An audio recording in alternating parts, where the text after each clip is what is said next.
Bismillah ar-Rahman ar-Rahim.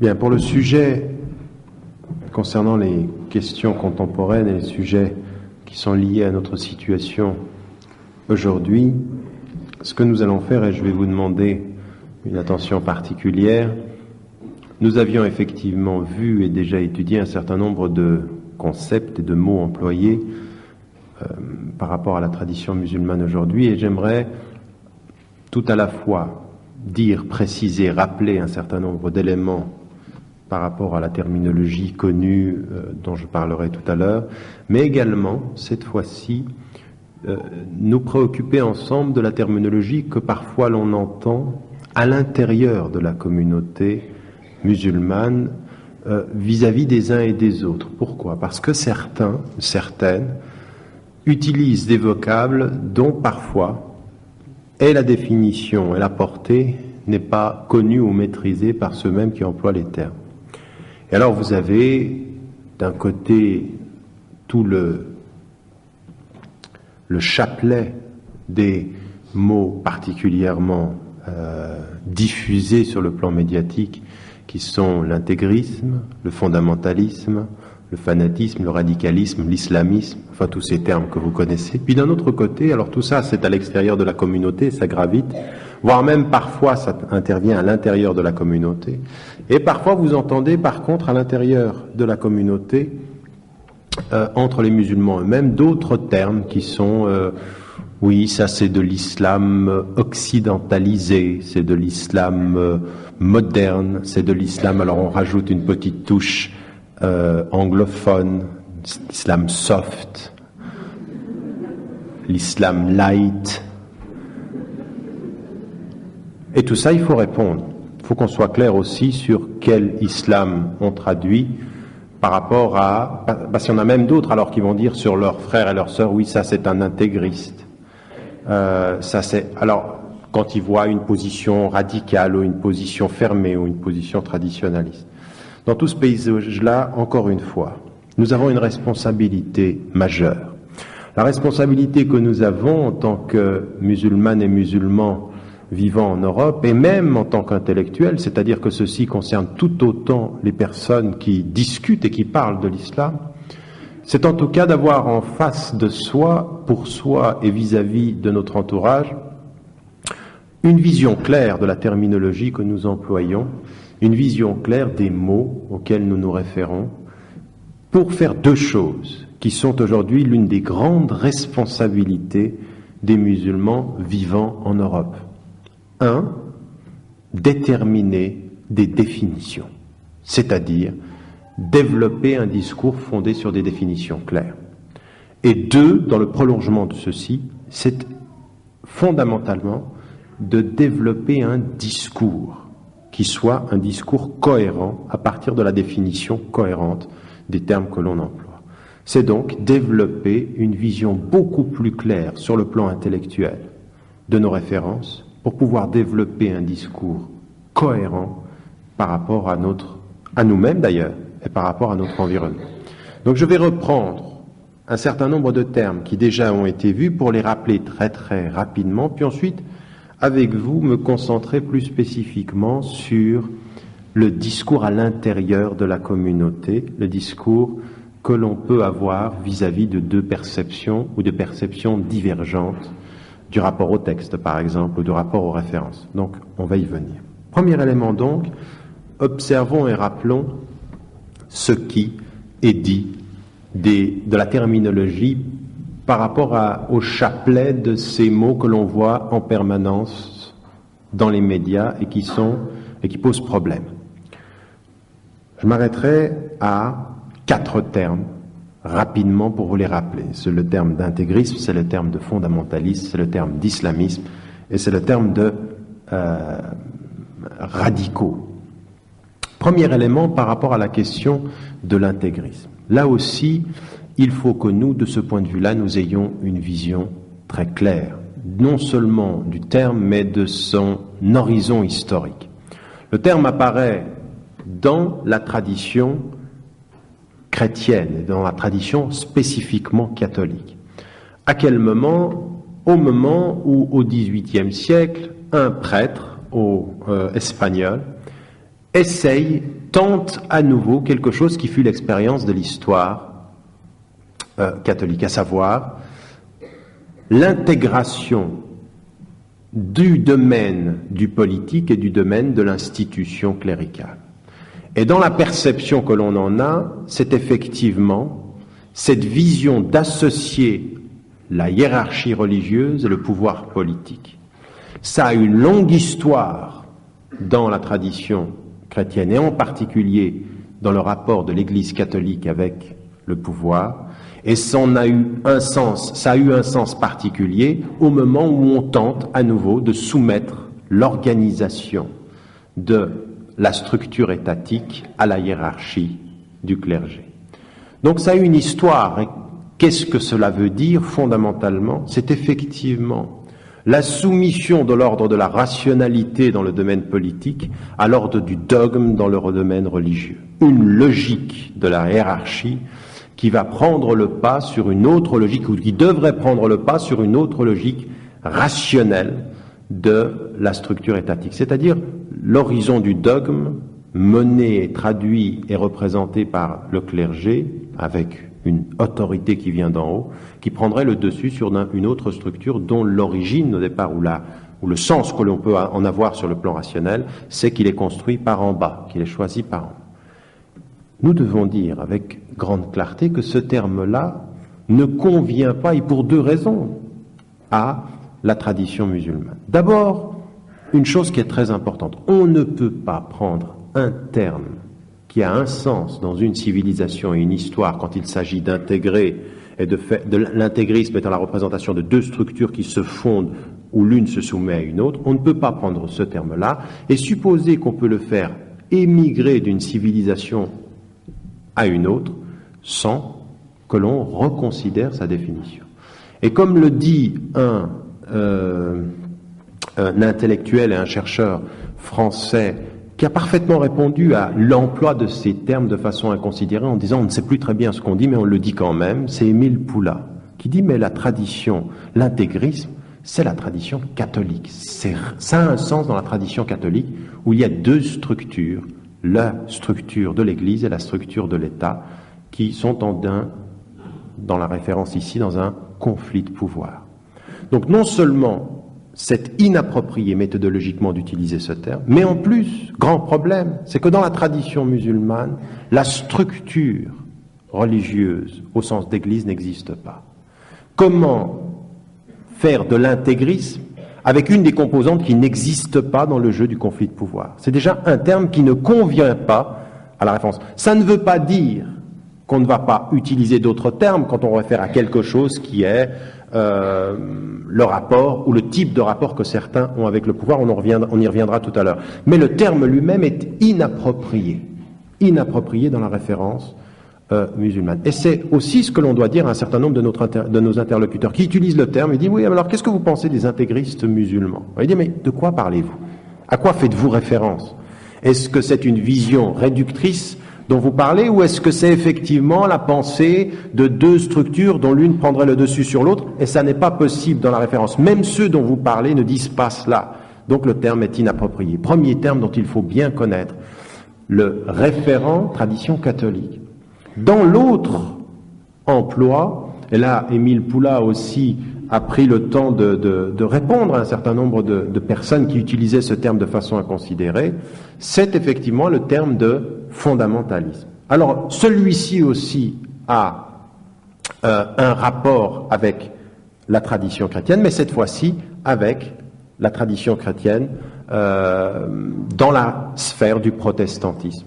Et cet élément-là, c'est effectivement dans la sphère du protestantisme, je n'ai pas le temps d'aller très très loin de ce point de vue-là dans l'analyse, mais ce qu'on peut mettre en évidence, c'est effectivement la tendance qui est apparue dans un certain nombre de groupes ou de personnes qui se référaient, ou de tendances qui se référaient au protestantisme, de revenir à une lecture strictement littérale et littéraliste du texte, c'est-à-dire dans son sens premier, avec une vision comme ceci de la non-évolution du texte ou de son interprétation, de s'arrêter à la littéralité. Et là, de ce point de vue-là, c'est une vision que l'on a critiqué chez certains ou que l'on a reconnu chez d'autres, mais c'est un rapport au texte qui, effectivement, de ce point de vue-là, garde la littéralité et ne se préoccupe pas ou remet en cause l'idée même d'une évolution interprétative, d'une évolution par rapport à une intelligence qui lit le texte. Là, ce terme-là, de ce point de vue-là, par rapport même à la tradition musulmane, il est de la même façon inapproprié. Pourquoi? Parce que le type de rapport que l'on a au texte et qui est effectivement par rapport à l'ensemble des sciences islamiques, une attitude qui est double, c'est-à-dire que notre façon de revenir au texte ne dit jamais qu'il n'y a pas de sphère d'interprétation. Certes, dans la tradition musulmane, il y a des positions différentes dans l'interprétation, elle va y venir également, mais le terme lui-même, qui consiste à dire, dès que tu cites le texte, tu deviens forcément fondamentaliste parce que tu le lis de façon littéraliste, ça n'est pas une posture que l'on a naturellement dans la tradition musulmane. Et je vous donne un exemple. Par exemple, dans les livres que l'on peut écrire, souvent, ça fait partie de notre vision, de notre rapport au texte. Nous citons le verset du Coran, non pas comme une prison qui nous enferme dans le sens, mais non pas comme un sens qui nous enferme dans une prison de l'interprétation, mais beaucoup plus comme une orientation de notre réflexion. Le texte est omniprésent avec nous pour nous permettre la fidélité, mais il ne dit pas, et nous ne disons pas, qu'il y a une lecture littéraliste, fermée, étroite et réductrice du texte. Et donc, de ce point de vue-là, utiliser ce terme qui est référent, qui traduit une attitude spécifique dans la tradition protestante, de l'utiliser par rapport à l'islam peut poser un grand problème. C'est-à-dire que dès que vous citez le Coran, on vous soupçonne d'un possible ou d'un évident fondamentaliste. Pourquoi? Parce que vous citez le texte et que vous y revenez. Alors, ça me fait souvenir d'un chercheur, quand il avait vu le texte sur les musulmans dans la laïcité, où citait le Coran, il dit, mais toi tu peux pas réfléchir sans le Coran, tu es obligé tout le temps de le citer. Et dans son esprit, c'était l'attitude fondamentaliste du style, tu t'enfermes dans le texte coranique. Et là, j'étais obligé de lui expliquer que mon intelligence ne s'arrête pas au sens du verset, elle est orientée par l'éclairage du verset. C'est un verset qui oriente mon intelligence, mais qui ne l'enferme pas. Et qu'utiliser ce terme dans une autre attitude, c'est considérer que dès qu'on cite un texte, on a tous forcément la même attitude. C'était référent, c'était compréhensible dans la tradition protestante, ça ne l'est pas dans la tradition musulmane. Et on ne peut pas prendre le terme et le faire exporter comme ceci dans une autre tradition. Et quand certains responsables politiques disent « nous sommes par nature fondamentalistes », ils font une grave distorsion, parce qu'ils ne savent pas ce que fondamentaliste veut dire dans la tradition protestante et quelle attitude intellectuelle que cela traduit, en particulier une diminution du rapport critique par rapport au texte, du rapport interprétatif par rapport au texte, pour une littéralité qui refuserait l'évolution, ce que nous refusons. En l'occurrence, pour la majorité des savants musulmans, on aura une attitude qui est complètement inverse. Donc, citer un texte n'est pas toujours cité de la même façon. Il y a des différences dans les citations. Et donc, on dira, le fondamentalisme, c'est pas un terme que l'on acceptera de la façon dont il est présenté, traduit dans la tradition protestante. Et là, de ce point de vue-là, il faut être clair. L'intégrisme réfère à une histoire du catholicisme et le fondamentaliste réfère à une histoire, celle d'une attitude spécifique entre certains commentateurs et le texte auquel ils se réfèrent. Et ça ne peut pas, et l'on ne peut pas méthodologiquement accepter qu'on prenne les textes et qu'on les exporte en disant plus qu'ils ont ce sens ici, elles auront ce sens, les termes ou le concept aura ce sens-là.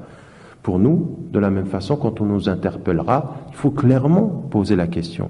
Qu'est-ce que vous entendez quand vous utilisez ce terme? Et pour nous, en tant que musulmans et en tant que musulmanes, c'est très important de ne pas se laisser entraîner sur le terrain d'un discours dont on ne connaît pas le sens des mots et dont certains ont utilisé les mots et les définitions avant même qu'on ait pu les comprendre dans notre tradition. Parce qu'alors on rentre dans un terrain miné, on ne peut pas développer un discours. Celui qui utilise ce terme avant même que tu aies pu y réfléchir a déjà une définition, une grille de lecture qui l'empêche d'accéder à la tienne. Tu es dans un terrain miné. Tu parles avec les mots des autres d'une chose qu'il ne peut pas comprendre dans ta tradition. Ce n'est pas un dialogue, c'est un décentrage qu'il faut et que nous n'arrivons pas avec ces termes-là. Ce sont des termes qu'il faut comprendre. De la même façon également, il y a le terme employé, même ici, et je le répète, je vais essayer d'aller vite par rapport à cela parce que j'aimerais me concentrer sur la deuxième partie quand même, qui est importante aussi pour nous, à l'intérieur de notre débat entre musulmans. C'est le terme islamiste, qu'on emploie ici à tour de bras, et dont 90% des gens qui l'emploient n'en connaissent pas le sens. Et même les musulmans. Alors, islamiste, c'est celui qui, alors à ce moment-là, mélange le politique et le religieux. Et quand vous faites du social en France, alors vous êtes islamiste. Mais on ne vous a pas dit pourquoi vous avez mélangé le religieux et le politique. C'est un terme qu'on met à toutes les sauces, voire aujourd'hui, qui pratique est déjà soupçonné d'être un islamiste ou une islamiste. Déjà, la pratique quotidienne pose tellement un problème de compréhension qu'on en arrive déjà à se dire « Ah ben, c'est pas clair, c'est peut-être déjà un islamiste, ou peut-être déjà un fondamentaliste, ou peut-être déjà et presque assurément un intégriste. » Et donc là-dessus, il faut répondre. Pour dire une chose, le terme a une histoire, il est né dans des conditions particulières qu'il faut vraiment que tous vous connaissiez, je le rappelle, pour que vous puissiez dire le terme qui a un sens dans une ère du monde musulman n'a pas et ne peut pas garder le même sens et n'aura pas de réalité dans la vie que nous menons ici en France. Qu'est-ce qui s'est passé? Rappelons-le rapidement. Avant, et cela c'est une histoire qui se passe dans l'emploi que l'on a du terme aujourd'hui, ça se passe en Égypte, avant l'indépendance. La présence coloniale, le colonisateur anglais est présent, les musulmans sont en train de lutter pour leur indépendance. Les choses sont claires, nous sommes musulmans, ils sont les colonisateurs, on lutte contre eux. Qu'est-ce qui se passe? Après la colonisation, celui qui prend la place du colonisateur est un musulman. Or, que fait-il? Au lieu de libérer complètement son peuple, il établit par rapport à une partie des gens avec lesquels il avait travaillé d'abord, une énorme machine de répression et il les met en prison. Par dizaines de milliers, il en exécute. En l'occurrence, Nasser. Donc le président Nasser met les gens. Et qu'est-ce qui se passe dans les prisons? Grand débat théologique. Certains disent, il est plus musulman. S'il fait ça avec nous les musulmans, il est plus musulman. Et d'autres disent non. Et en plus, ils ajoutent, et ceux qui le soutiennent ne sont non plus musulmans. Il n'y a que nous qui sommes musulmans, qui nous sommes battus pour la justice et la vérité, qui nous retrouvons réprimés. C'est nous les musulmans, le peuple ne l'est pas. Et donc, on peut entrer en conflit avec celui qui ne l'est plus, s'il accepte de nous traiter de la sorte. Et dans les prisons, il y a un autre groupe majoritaire qui dit non. Nous sommes tous musulmans, mais nous nous engageons davantage. Nous sommes tous muslimoun, et nous, on va dire de nous-mêmes qu'on est islamiyoun. Islamiyoun, on s'engage plus pour la cause de l'islam que tout le monde, mais tout le monde est musulman. Mais comprenez bien, c'est capital, ça, théologiquement. Pourquoi? Parce que dire nous sommes tous musulmans, c'est dire attention, on ne va pas se disputer les uns avec les autres. On va concevoir que nous sommes tous dans un univers à partir du moment où tout le monde dit La ilaha illallah Muhammadun Rasulullah. Dès lors qu'il y a ceci, ça neutralise la possibilité d'une fitna, d'un combat interne. Les autres disent non, non, non, non, non. Accepter un dictateur. Le dictateur et ceux qui l'acceptent ne sont plus à considérer comme musulmans. Nous sommes Nahnul Muslimoun wa hum min al-jahiliyya. Et eux, ils sont sortis de la situation de l'islam. Et donc le terme islamiyoun va être traduit en français par islamiste. Qu'est-ce que ça veut dire islamiste? Clairement, c'est ceux qui s'engagent davantage mais qui reconnaissent que leur société musulmane dans les pays majoritairement musulmans reste musulmane. Ils ont utilisé ce terme simplement pour dire nous on est plus engagés que les autres musulmans. Mais ils avaient besoin de ceci pour dire nous sommes tous musulmans mais nous plus engagés, c'est tout. Les autres ne sont pas à considérer comme des personnes qui ont quitté l'islam. Les petits groupuscules, qui eux, les quelques groupes qui diront « nous sommes les musulmans, les autres ne le sont plus », sont minoritaires. Mais il faut bien vous rendre compte d'une chose, c'est que dans les prisons, ils ne prieront plus ensemble. Dans les prisons égyptiennes, il y aura deux groupes. Il y en a qui disent « non, on ne prie pas avec vous, vous êtes les complices de cet État, vous êtes les complices parce que vous refusez de dire qu'ils sont sortis ». Donc le terme islamiste, islamiyoun, est un terme positif au départ, de dire « nous sommes plus engagés, mais on est tous musulmans, donc on ne s'entretue pas ». Les autres disent « non, non ».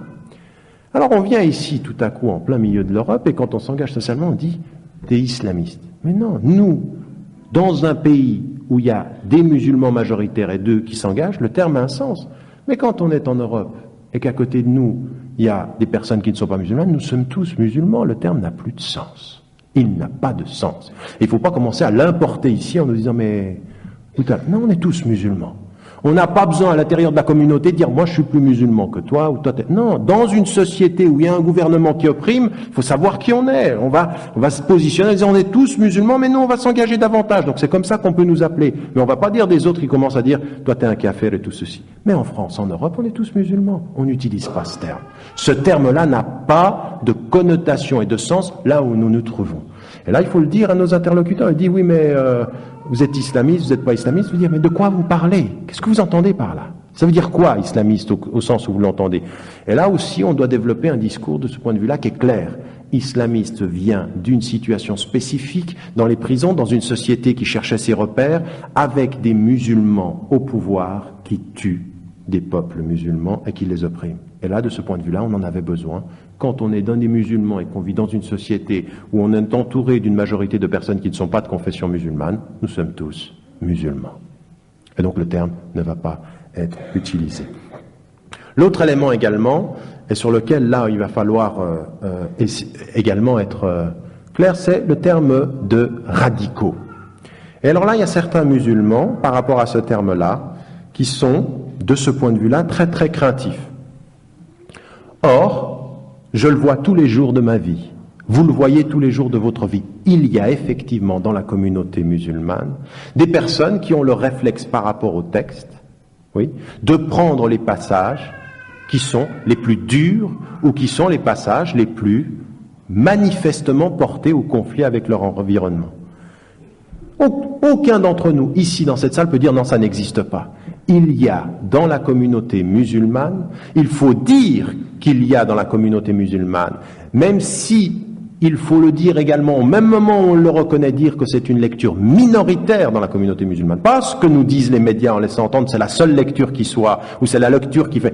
C'est pas parce qu'on fait le plus de bruit qu'on est le plus nombreux. La majorité de la communauté musulmane lit son texte de la façon qui convient dans une compréhension d'adaptation, on va y revenir. Mais il y a effectivement dans la communauté, que ce soit dans le monde musulman ou que ce soit en Europe, des personnes qui vont chercher dans le texte que ce qui est porteur immédiatement du conflit avec les autres, ou même avec leur communauté.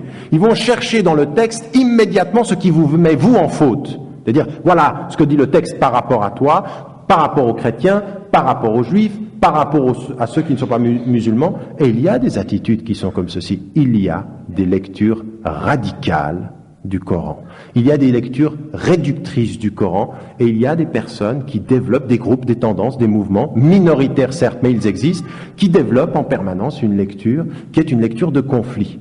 Si l'on voit par exemple, alors je le dis parce que j'ai eu l'occasion de leur dire par exemple en Angleterre, ceux de Hizb ut-Tahrir, toutes les citations du Coran sont toutes des citations qui vous mettent contre quelqu'un. Même à l'intérieur de la communauté, même à l'extérieur de la communauté, c'est contre. Et ils développent une psychologie de l'opposition. Ils se définissent non pas pour Dieu, ils se définissent contre les autres. Et ça, c'est des attitudes qu'il faut qu'on dise. Pas qu'on ait peur en disant, non, on reconnaît qu'il y a des gens, quand ils lisent le texte, tout ce qu'ils amènent comme preuve, est dans les versets du Coran, est dans les hadiths du prophète, ils se radicalisent. Alors certains le sont par des situations d'oppression. Et ça, il faut aussi ne pas oublier qu'il faut le mettre en évidence. Dans certains pays, la situation d'oppression et de répression pousse des gens à la radicalisation. Et il y en a, par contre, qui ont des postures, des attitudes sans répression, comme par exemple en Angleterre, comme par exemple en France. Il n'y a pas d'oppression apparente. Il y a bien entendu des obstacles, il y a des difficultés à la vie, mais pas d'oppression comme on a dans certains pays musulmans, et qui développent une attitude radicale dans leur lecture. Ça, il faut qu'on le dise. Il faut qu'on le reconnaisse et qu'on dise que par rapport à ces lectures-là, nous nous en démarquons. Vient maintenant le deuxième volet sur lequel j'aimerais m'arrêter. Et là, j'aimerais m'arrêter parce que il faut qu'on réponde aussi à tous ceux, parce que parfois vous sortez d'une réunion où vous avez parlé de la pratique musulmane et vous avez entendu des termes comme intégrisme, fanatique. Puis vous sortez d'une réunion avec donc des personnes qui ne sont pas de confession musulmane et qui vous considèrent parfois, ou qui vous ont considéré, ou qui ont entendu dire, c'est souvent comme ça, j'ai entendu dire. Oui. Il y a une rumeur quelque part. Et la rumeur, qu'est-ce que c'est? C'est fanatique, c'est intégriste, c'est fondamentaliste. Alors vous sortez d'une réunion où il y a des rumeurs, puis vous rentrez dans la communauté, alors c'est tout à fait autre chose. On vous dit, ah non, non, non, non, mais toi, c'est l'islam light. C'est l'islam soft. Alors vous passez de l'intégrisme au light dans la même après-midi parfois. C'est parfois comme ça se passe comme ça. Vous êtes dans une région, on vous dit ça, si, dans une autre, on vous dit cela. Alors il faut répondre aussi à cela. Et il faut répondre à l'intérieur de la communauté à une chose. C'est-à-dire que il en est certain par rapport à tout ce qu'on dit. Par exemple, quand on parle de l'islam européen, ou quand on parle d'être musulman, européen ou musulman en Europe, il dit oh là là là là là, mais l'islam est un. Il ne faut pas commencer à rentrer dans ces considérations-là.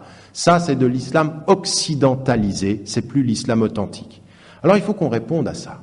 Et il faut qu'on réponde de façon extrêmement claire, parce qu'à l'intérieur de la communauté, il faut qu'on ait l'esprit aussi clair par rapport aux gens qui nous interpellent et qui ont raison de nous interpeller. Et souvent, ce sont des jeunes qui entendent des ulama ou qui entendent des shuyukh et des savants qui leur disent des choses comme ceci et qui viennent dire oh là là, mais ça, c'est pas vraiment l'islam, c'est un islam adapté, c'est un islam de compromission. Là, il faut qu'on réponde.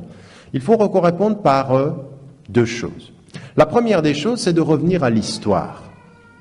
Nous avons un texte, le Coran, et nous avons la tradition du prophète alayhi salam. Et ce que l'on sait déjà, c'est que par rapport au texte lui-même, il y a eu d'emblée dans la communauté musulmane deux attitudes intellectuelles.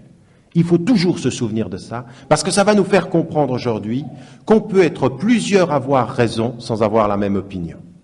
On peut être plusieurs à avoir raison sans avoir la même opinion. C'est très important. Dans l'islam, dès le début en matière de jurisprudence, il y a une compréhension de la diversité fondamentale. Et je vais vous en donner un exemple tout de suite, à partir de l'exemple du prophète alayhi salam et de ce qui s'est passé après. Il y a un exemple. Deux opinions différentes, diamétralement différentes, et le prophète alayhi salam dit « tu as raison et tu as raison ».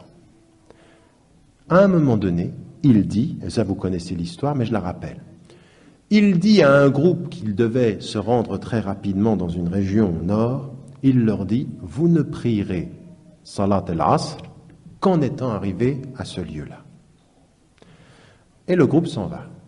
Et vient le moment de Salat al-Asr, de la prière. Et ils ne sont pas encore arrivés au lieu. Et alors, deux interprétations. Certains disent, le prophète alayhi salam a dit « Vous ne prierez Salat al-Asr que dans ce lieu. » Donc on ne prie pas. Ils ont compris le texte comme ça. Il a dit ça, on fait ça, on ne prie pas. D'autres disent non. Le prophète alayhi salam a dit ceci en nous faisant comprendre son intention, quelle était-elle? Il faut qu'on aille vite. Mais quand il y a là, c'est l'asr. Vous voyez la différence? Les uns se disent il a dit ça, discute pas. L'autre a dit non, comprends. L'un il dit tu as lu, l'autre il dit comprends. Et un groupe va prier et l'autre groupe va prier quand il va arriver dans la... Et ils vont revenir vers le prophète alayhi salam. Et il va accepter les deux positions. Les deux n'ont pas tort. Deux opinions différentes sans avoir tort. Les deux dans la diversité. Qu'est-ce que ça nous apprend ceci? Ça nous apprend qu'il y a des esprits avec les textes qui essayent de comprendre ce qu'on appelle le qasd, l'objectif, et d'autres qui voient la lettre, qui voient, voilà, c'est dit comme ça, on va suivre ceci. Et en fait, ces deux écoles vont apparaître très rapidement dans la jurisprudence, avec deux domaines que l'on connaît, Ahl al-Ra'i ou Ahl al-Hadith. Ceux qui vont s'en référer, parce qu'ils sont dans la région mécoise, à la littéralité, et ceux qui vont plutôt essayer de comprendre l'objectif. Le représentant de Ahl al-Hadith, c'est-à-dire la compréhension du hadith, c'est-à-dire de la tradition du texte à la lettre, c'est Abdullah ibn Omar, radiyallahu anhuma, qui lui, alors, il fallait pas commencer à... Non, c'est écrit, c'est écrit. Donc c'était comme ça. Et pour nous tous, c'est un formidable exemple. La précision, l'honnêteté, l'application. Pas de discussion. Et on le respecte tous. Et tous, pour nous, c'est le modèle de celui qui avait tellement l'amour du prophète sallam qu'il voulait tout faire comme lui. Puis vous avez un autre, Abdullah ibn Mas'ud, radiallahu anhu. Et lui, qu'est-ce que c'est? Lui, alors, c'est le contraire. C'est la compréhension, enfin pas le contraire, c'est une autre attitude. La compréhension, et il est le représentant de Ahl al-Ra'i, de l'opinion. C'est la compréhension du qasd. Qu'est-ce que le prophète a voulu dire par rapport à ça? Et comme il va chercher non pas la lettre, mais l'orientation, il va avoir des interprétations multiples et diversifiées qui ne correspondront pas. Il est dans Koufa, c'est-à-dire dans une région d'Irak, éloignée de la Mecque, et c'est une attitude intellectuelle dont on sait que Abdullah ibn Mas'ud radiallahu anhu, lui est là. Il avait le respect, incroyable respect de Omar radiallahu anhu. Et Omar, on sait comment il était. Mais quand Abdullah ibn Mas'ud disait quelque chose, il y avait un énorme respect de sa part. Omar, qui était lié au texte et qui était lié à cette précision, respectait cet homme qui, lui, réfléchissait au sens du texte et ne s'arrêtait pas à leur sens apparent. C'était le qasd, l'objectif. Et donc on a directement, immédiatement dans la jurisprudence islamique, deux attitudes par rapport au texte. La première déjà, c'est d'aller chercher l'objectif, et l'autre, de s'arrêter à la littéralité. Et aucun des groupes n'est allé dire à l'autre, toi t'es pas musulman. Ou toi t'es en train de faire n'importe quoi. Ou toi t'es un islam un peu light, ou soft. T'es musulman. Et tu as autorité à faire ce que tu fais à partir du moment où tu ne trahis pas le texte en conscience et que tu cherches à savoir son sens. Et que les juristes vont ensuite élaborer, dont en particulier en Espagne avec le Shatibi, ce qui s'appelle le maqasid de sharia, l'orientation fondamentale des éléments de la sharia, qui est construite sur cette vision-là. Premier élément. Déjà dans notre communauté historiquement, mon frère, ma sœur, on n'a peut-être pas la même compréhension des textes, mais il y a une chose que le prophète ﷺ nous a appris, en disant oui à tous les deux. Et il y a une chose que les savants par la suite ont appris, en se respectant dans leurs divergences, c'est que tu as peut-être une autre façon de lire le texte. Mais ne dis pas que je suis moins musulman, parce que je le lis différemment. Premier élément, entre nous, déjà, accepter la différence d'interprétation possible à partir du moment où on a une honnêteté par rapport au texte, bien entendu fondée sur la connaissance. Bien entendu, c'est pas... Alors attendez, comprenez-moi bien. Ahl al-Ra'i, c'est pas je dis ce que j'ai envie. C'est pas ça, c'est des savants avec une formation qui ont compris l'ensemble des textes et qui voient l'orientation et qui tirent du texte istinbat al-ahkam, c'est-à-dire qui extrait des textes des orientations en fonction d'une connaissance élaborée et d'une compétence. D'une compétence dans le savoir. C'est pas, comprenez-moi bien, c'est pas chacun dit ce qu'il veut, mais à partir du moment où la compétence est là, à partir du moment où la personne tire du texte une orientation, ne lui dis pas qu'elle est moins musulmane que toi, qui t'arrête à la littéralité. Parce qu'il y a une chose qui est claire, ce n'est pas quand c'est plus dur que c'est plus islamique. Ça, c'est une règle qui n'existe pas en islam. C'est exactement le contraire. C'est quand c'est plus léger et respectant les textes que c'est islamique. Allah subhanahu wa ta'ala, il veut pour nous la facilité, il veut pas pour nous la difficulté. Mais donc, que pour toi, tu prennes un texte et que tu le prennes dans sa littéralité, alhamdulillah, tawakkal ala Allah, fais ce que tu as à faire. Mais ne me dis pas, quand je prends un texte et que je vois son orientation, que je suis moins musulman que toi. Si le prophète a accepté les deux, pourquoi tu ne m'acceptes pas? Est-ce que tu aurais plus de savoir dans l'interprétation qu'il n'en a accepté dans l'interprétation des plus grands des compagnons?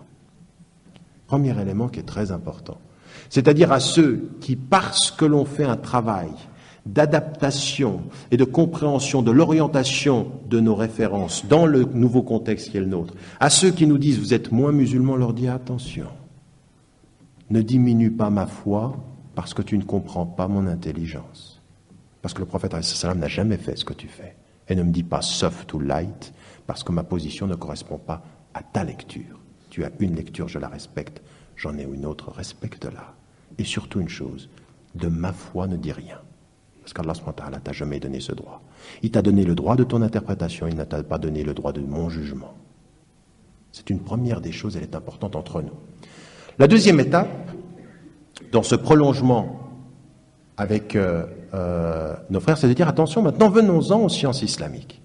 Venons-en aux sciences islamiques et essayons d'étudier s'il y a effectivement ce qui est dit d'un islam occidentalisé qui en aurait perdu toute sa substance. Parce que là aussi, il faudra dire un mot vers ceux qui veulent tellement apparaître acceptables aux yeux de l'Occident, qui sont carrément plus musulmans. C'est de l'islam sans l'islam, et pour pouvoir dire qu'on est quand même modéré et gentil. On en dira un mot très rapidement. Et là, par rapport aux sciences islamiques, que trouve-t-on? Que trouve-t-on? On trouve dans les sciences islamiques des choses très intéressantes, qui vont permettre aussi de répondre à ceux qui disent « Oh là là, pas d'islam qui serait européen ou qui s'adapterait à l'Europe. Et l'islam est un et il ne change pas. » Personne n'a dit que l'islam était plusieurs. L'islam est un, ses références sont une, il n'y a pas de discussion. Par contre, attention, il y a dans l'islam tout ce qui concerne des domaines où, pour rester fidèle à l'islam, il faut comprendre l'évolution des choses. J'en prends un exemple. Certains, vous aviez vu l'année dernière, pour ceux qui ont suivi le cours, qu'il y a deux domaines dans le fiqh, la jurisprudence. Il y a le domaine des ibadat, le culte, et il y a le domaine des muamalat, les affaires sociales. Or, l'attitude par rapport à l'une n'est pas l'attitude par rapport à l'autre. En d'autres termes, il faut toujours se souvenir de ça. À ceux qui confondent les deux domaines, comment font-ils?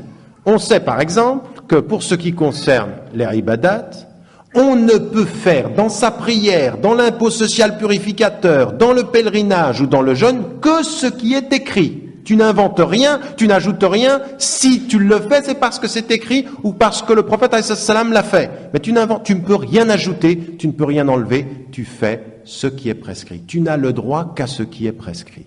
Seul est permis ce qui est prescrit. Bien. Ça, c'est par rapport au ibadat. Mais quand on rentre dans les muamalat, c'est exactement le contraire. Tout est permis, sauf ce qui est interdit. C'est-à-dire, je peux tout faire, sauf si tu viens me dire, attention, là, il y a un texte qui me dit, tu n'as pas le droit. Quand je fais la prière, pour faire ce que je fais, il faut que je dise, voilà, le texte me permet de faire ça. Mais quand je vis dans ma vie sociale, il faut m'amener un texte pour me dire, tu n'as pas le droit de faire ça. Et c'est ce qui s'appelle l'ibaha al-asliya, la permission originelle. Tout est permis, sauf s'il y a un texte qui me dit, tu n'as pas le droit de faire ça.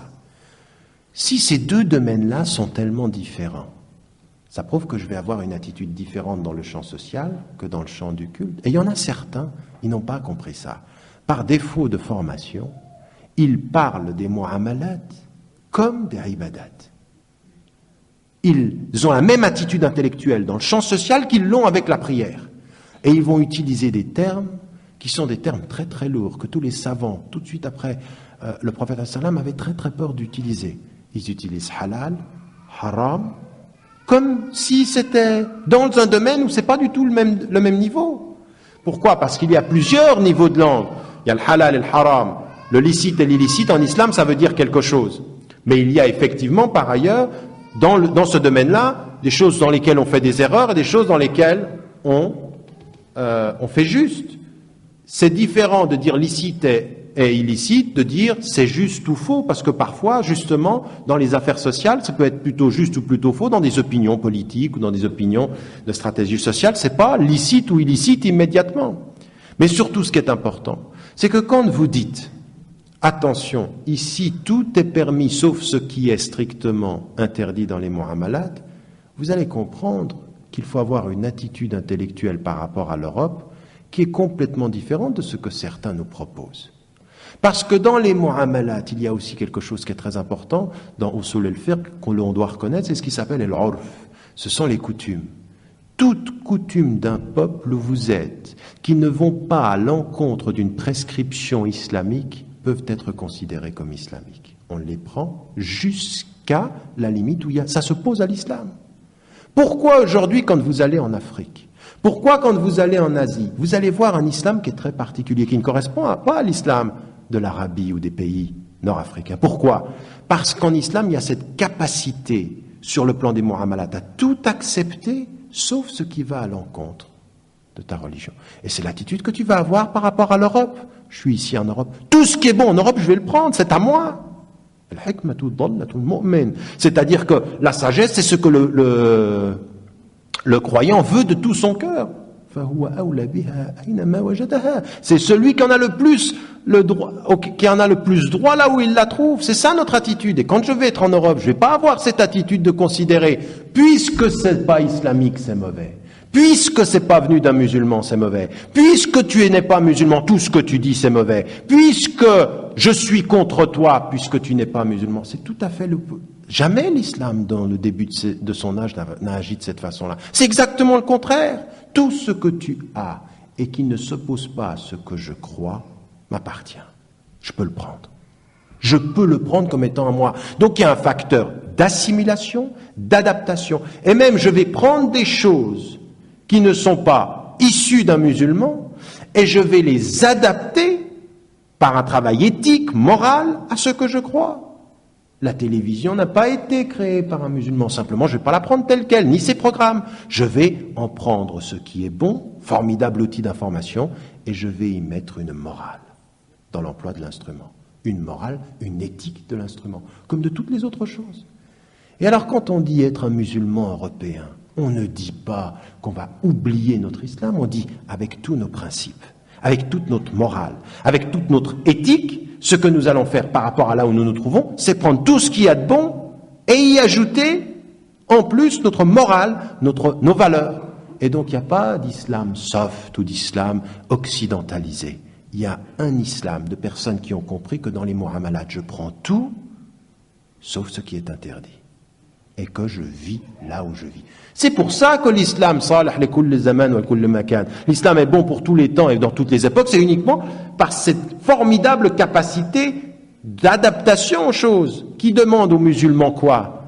On ne te demande pas de beaucoup réfléchir à une adaptation dans la prière. C'est prescrit, tu fais ce que tu as à faire. Mais dans tout ce qui concerne les affaires sociales, tu dois être intellectuellement actif, toujours actif, pour comprendre ta société, la constitution de la France, comprendre les lois françaises, comment est-ce qu'on s'engage politiquement, socialement, là où tu te trouves, au sens où effectivement tu peux, de ce point de vue-là, devenir un musulman qui rayonne dans son univers, et comme il rayonne dans son univers, tu peux effectivement faire ce travail d'adaptation, mais d'adaptation fidèle.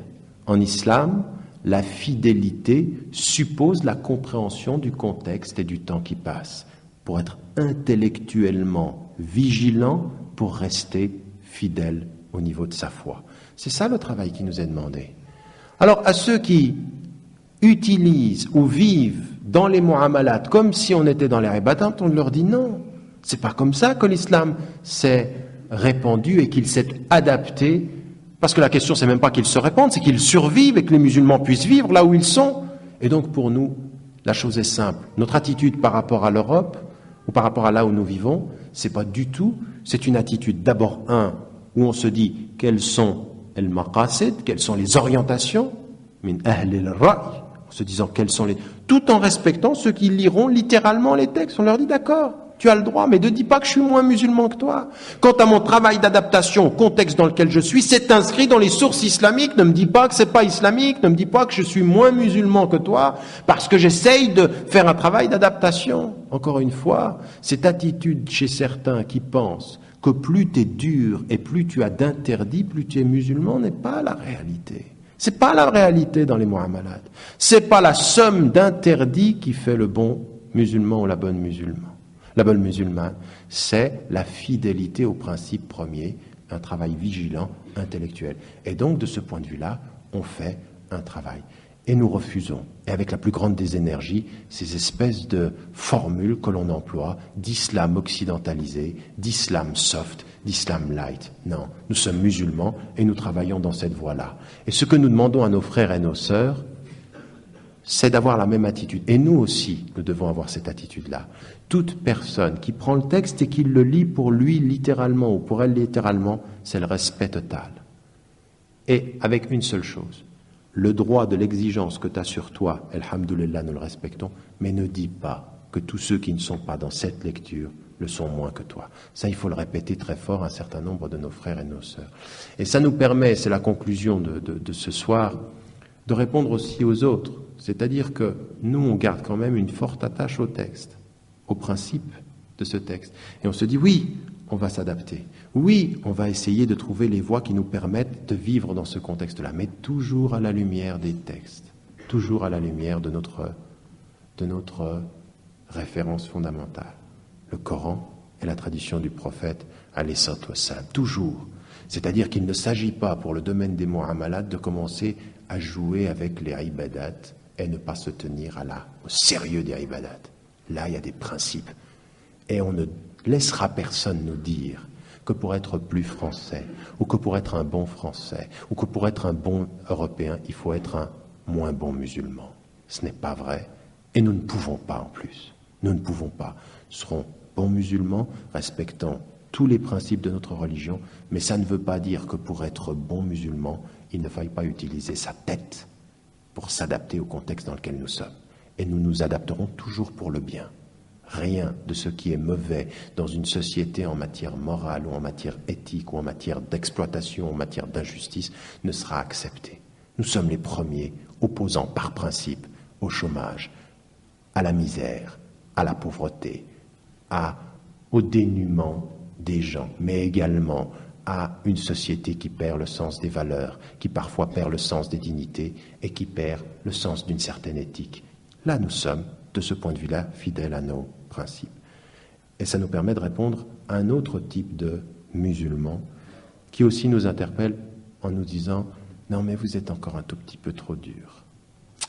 Un peu plus de souplesse. » Et alors, pour être vraiment bien reçu dans la communauté européenne, on finit par commencer à alléger les ibadat, à adoucir les contours, à se montrer alors complètement dans le coup. Ça, c'était pour reprendre l'utilisation anglaise, ça fait mieux. Toujours est-il que là, il faut répondre aussi. Non. Dire qu'on va moins jeûner, moins prier, moins pratiquer pour montrer qu'on est vraiment gentil et modéré, dire à ceux qui nous parlent ce qu'ils ont envie d'entendre en matière de rapport à notre religion, dire oui, mais on n'est quand même pas obligé par rapport à la prière dans une situation. Le jeûne, c'est surtout quand on est là-bas. Dans des relations sociales, on peut... Non, là-dessus, on n'est pas d'accord. Si tu fais ça pour toi, ça te regarde. Mais devant Dieu, nous, on ne peut pas. Notre communauté, notre foi, nos références demeurent. Il y a des limites qu'on ne peut pas dépasser. Il y a des limites qu'on ne veut pas dépasser. Et jamais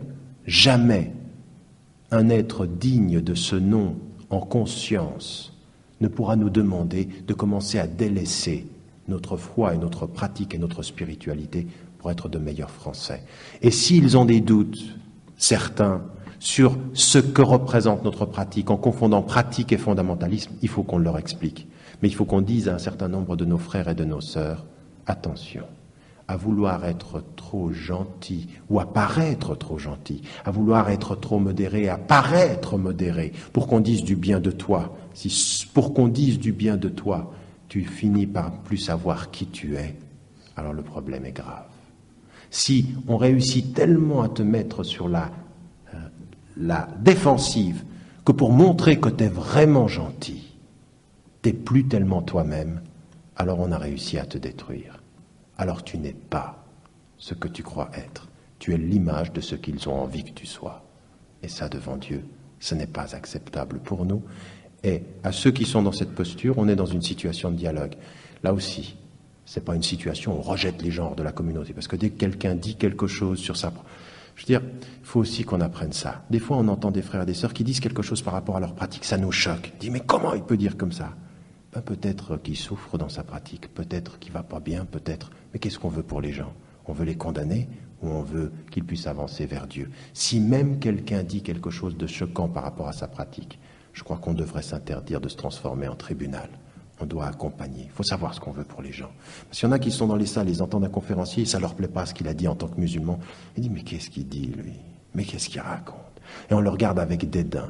C'est-à-dire qu'on a décidé depuis la salle que de là où il va directement en enfer. Et moi, je ne connais qu'une seule attitude, qui doit tous, de celui qui est le plus dur avec les textes, avec celui qui les a complètement oubliés, je ne connais qu'une seule attitude. Je ne veux qu'une seule chose pour toi, parce que tu es mon frère, parce que tu es ma sœur, que tu trouves le chemin du paradis. Et pour que tu le trouves, je m'interdis de te juger avant de t'avoir accompagné. Salam alaikum wa rahmatullahi wa barakatuh.